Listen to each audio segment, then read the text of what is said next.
ETF index mutual funds నేర్చుకుని stock మార్కెట్లో రాణించాలనుకుంటున్నారా? వెంటనే ఈ నెంబర్కి కాల్ చేయండి. నమస్కారం హరీష్ గారు. నమస్తే అండి. సార్, 30 years ఏజ్లో ఉన్న వాళ్ళు ఎవరైనా కూడా ఫైనాన్షియల్గా సెటిల్ అవ్వాలి అనుకుంటే వాళ్ళు ఎలాంటి అసెట్స్ని బిల్డ్ చేసుకోవాలి? First is mind asset. Mind set కరెక్ట్గా ఉండాలి. 30 ఏజ్ దాన్ని ఫైనాన్షియల్ స్వీట్ స్పాట్ అంటారు, తెలుసా? ఎందుకంటే కరెక్ట్గా అక్కడి నుంచి స్టార్ట్ చేస్తే కాంపౌండింగ్ ఎఫెక్ట్లో 20 years అంటే కరెక్ట్గా 50 years ఏజ్కి కావాల్సినంత డబ్బు ఉంటుంది సమృద్ధిగా. కరెక్ట్గా 30 ఏజ్కి ఇంకా బిఫోరే అయినా కూడా మంచిదే, 25, 26, బట్ అట్లీస్ట్ అట్ 30 సేవింగ్ చేయడం స్టార్ట్ చేయాలి. ఇంక్రీజ్ ఇట్ టు 30-40% సేవింగ్ చేయగలిగినా మంచిదే.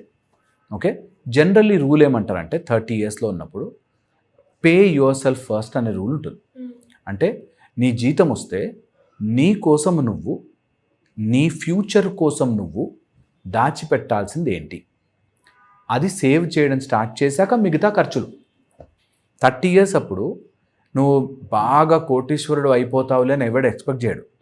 అందుకని నువ్వు కొంచెం డబ్బు కంజూసీలో ఖర్చు పెట్టినా ఎవడేమనుకోడు. ఆ ఏజ్ రైట్ ఏజ్. 50 yearsకి వచ్చాయనుకో, నువ్వు కంజూసీ చేస్తే మా నాన్న ఏమి ఇవ్వట్లేదురా, మా అమ్మ ఏమి ఇవ్వట్లేదురా అనే దాంట్లో ఉంటారు. అందుకని 30 is the right spot where you save 30% to 40% of your income. అది ఎంత తక్కువైనా సరే సేవ్ చేయడం స్టార్ట్ చేయండి. Number 1, pay your self first. 30% నేను నా ఫ్యూచర్ కోసం నేను దాచిపెడుతున్నా అనే దగ్గర రావాలి. ఓకే, సెకండ్ వచ్చేసి first is mind set, second is pay your self first, third very very important చెప్తున్నాను, ఇన్వెస్ట్ ఆన్ యువర్ స్కిల్. నీ స్కిల్ నీ ఎంపైర్ని జనరేట్ చేసుకోవడానికి, నీ ప్యాషన్ జనరేట్ చేసుకోవడానికి చేయాల్సినదే. కంపల్సరీ వెల్తీ అవ్వాలి. అట్ ద ఏజ్ ఆఫ్ 30 నీకు తెలివొచ్చి ఇలాంటి వీడియో ఏదైనా చూసి అవును నాకు 30 ఉంది నేను ఇప్పుడు డెవలప్ అవ్వాలి అని అనిపిస్తే కంపల్సరీగా డెవలప్ ఎ ప్యాసివ్ ఇన్కమ్ రావాల్సిన స్కిల్ మీద ఇన్వెస్ట్ చేయొచ్చు. మీరు ఎవరినైనా గొప్పవాళ్ళని చూడండి, ఎవరి గొప్పవాళ్ళనైనా చూడండి, వాళ్ళు ఒక్కటి ఏదో మాస్టర్ చేశారు. అద్భుతమైన నేతి మిఠాయిలు అని మాస్టర్ చేసి అందులో ద బెస్ట్ ఇస్తే ఆటోమేటిక్గా డబ్బులు వస్తాయి. ఒక అతను ఓన్లీ కాళ్ళు, పిక్కలు, పాదాలు అనే మసిల్ని డెవలప్ చేశాడు, మంచి రన్నర్ అయ్యాడు. అవునా? ఒక అతను థ్రోట్ అనే మసిల్ని డెవలప్ చేసుకున్నాడు, మంచి సింగర్ అయ్యాడు. స్కిల్ అది బై ప్రాక్టీస్ వస్తుంది. మీరు సంగీతం వరకు అలా వచ్చేది, బై ప్రాక్టీస్ వస్తుంది. నువ్వు అలా ఒక స్కిల్ని ఏదైతే నీకు డబ్బు తెచ్చి పెడుతుందో అది డెవలప్ చేస్తున్నావా? 30 years అప్పుడు you are still in a phase where uh investment చెయ్యొచ్చు.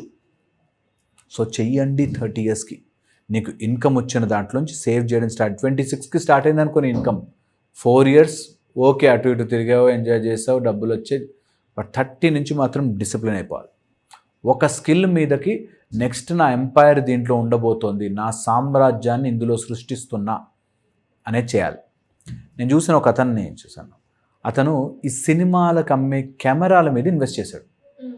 సినిమా షూటింగ్కి కావాల్సిన రెంటల్ కెమెరాస్ మీద ఇన్వెస్ట్ చేశాడు. అంటే మంచి బెస్ట్ కెమెరాస్ దొరుకుతాయి, అదొక company. Okay, so point is నువ్వు నీకు నచ్చిన ఫీల్డ్, సినిమాలు తీయడం బిగ్ ఫీల్డ్, గొప్ప గొప్ప వాళ్ళని కలుస్తాము, పెద్ద పెద్ద హీరోల వాటిని కలుస్తాము.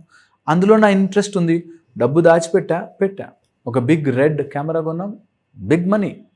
సో నువ్వు నీ ఫైనల్ ప్యాషన్ ఎక్కడుందో దానికి సంబంధించిన స్కిల్ని జనరేట్ చేస్తున్నావా? ఓకే, ఇది చాలా చాలా హెల్ప్ చేస్తుంది. నెక్స్ట్ అండి, fourth very very important point చెప్తున్నాను, ఎమర్జెన్సీ ఫండ్ పెట్టుకోవాలి. ఒక సడన్ కెలామిటీ వల్ల చాలామంది దాచిన డబ్బంతా పోగొట్టుకుంటారు. అందుకని ఓన్లీ ఎమర్జెన్సీ కోసం ఒక ఫండ్ ఉండాలి. అది లాస్ట్ నీకే డబ్బది, బట్ ఒక ఎమర్జెన్సీ ఫండ్ కంపల్సరీ బ్యాక్గ్రౌండ్లో రన్ అవుతుండాలి. దానికి సంబంధించిన insurance, health insurance, term insurance పెట్టుకోండి. హెల్త్ పడే దెబ్బ అందులో ఈ రోజుల్లో ఒక్కసారి హాస్పిటల్కి వెళ్తే మొత్తం. అందుకని హెల్త్కి సంబంధించిన నీ మీద ఆధారపడిన వాళ్ళందరికీ పేరు మీద ఇన్సూరెన్స్ తీసుకోవడం మరచిపోవద్దు. కొంత కష్టమైనా దానిలో పెట్టాల్సిందే. ఎందుకంటే ఒక్కసారి హెల్త్ ప్రాబ్లం పడిందంటే నీకు అందరిని అడుక్కుంటూ వాళ్ళ దగ్గర వీళ్ళ దగ్గర డబ్బులు తీసుకుంటూ, ఒక ఫ్యామిలీ అండి, వాళ్ళ అబ్బాయికి ఏదో తెలియని ప్రాబ్లం వచ్చింది. అప్పటిదాకా ఫైనాన్షియల్లీ వెల్ ఆఫ్, మంచి కంపెనీ, మంచి జాబ్ అంతా. ఆ హెల్త్ ఇన్సూరెన్స్లో ఏదో ప్రాబ్లం అయింది, తీసుకున్నారు కానీ కావాల్సినంత సరిపోలే. దాంతో ఉన్న ఆస్తులు ఉన్నవన్నీ డగడగడగడగా అమ్ముకోవాల్సి వచ్చింది. సో ఎవరైతే అలా ఒక ఇన్కమ్ మీద డిపెండ్ అయి ఉంటారో ప్లీజ్ బిగ్ హెల్త్ ఇన్సూరెన్స్ తీసుకోండి, ట్రస్ట్ ఉన్న హెల్త్ ఇన్సూరెన్స్ కంపెనీలో తీసుకోండి. ఇది చాలా ఇంపార్టెంట్. ఓకే, 30 years ఉన్నప్పుడే అది స్టార్ట్ చేస్తే నీకు ప్రీమియం చాలా తక్కువ ఉంటుంది. చాలా తక్కువ ప్రీమియం ఈజీగా ఉంటుంది.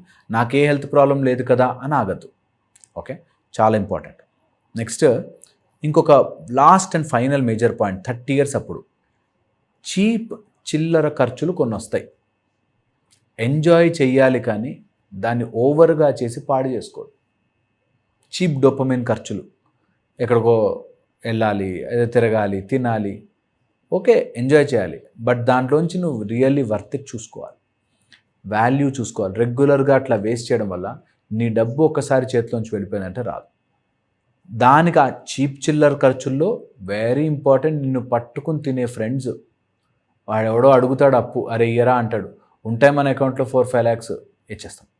దాంతో నీకు అది కవర్ చేయడానికి ఇంకోటి, అది కవర్ చేయడానికి ఇంకోటి, అన్ని ప్రాబ్లం అయిపోయి financially you will go in to zero. Don't do that, ఎప్పుడు చేయకూడదు. డెఫినెట్గా సార్, ఇంకెవరికైనా కూడా మీరు అన్నట్టుగానే ఫైనాన్షియల్ పరంగానైనా లేదంటే మైండ్ సెట్ అన్నారు, ఆ మైండ్ సెట్ ఏదైతే ఉందో వాళ్ళ గోల్కి తగ్గట్టుగా వాళ్ళు రీసెట్ చేసుకోవాలి అంటే కౌల సూర్య సాధన ఉపయోగపడుతుందంటారా? కౌల సూర్య సాధన అన్ని రకాల మైండ్స్కి హెల్ప్ అవుతుంది. So mind related issues, decision తీసుకోలేకపోతున్నారు, భయపడుతున్నారు, అనవసరంగా అక్కడెక్కడ ఫైనాన్షియల్ ఫ్రాడ్లోకి వెళ్ళిపోతున్నారు అంటే కౌల సూర్య సాధన ఒక డైరెక్షన్ ఇస్తుంది, ఒక దారి చూపిస్తుంది, మనం ఎలా నిర్ణయం తీసుకోవాలి చెప్తుంది, మన మైండ్ని మోర్ పీస్ఫుల్గా ఉంచుతుంది, హ్యాపీగా ఉంచుతుంది. అండ్ కౌల సూర్య సాధన వల్ల ఫైనాన్షియల్ డెసిషన్స్ బెటర్ అవుతాయి. సో ఎవరైనా ఇంట్రెస్ట్ ఉన్న వాళ్ళైతే కంపల్సరీగా జాయిన్ అవ్వచ్చు. డెఫినెట్గా sir, thank you so much.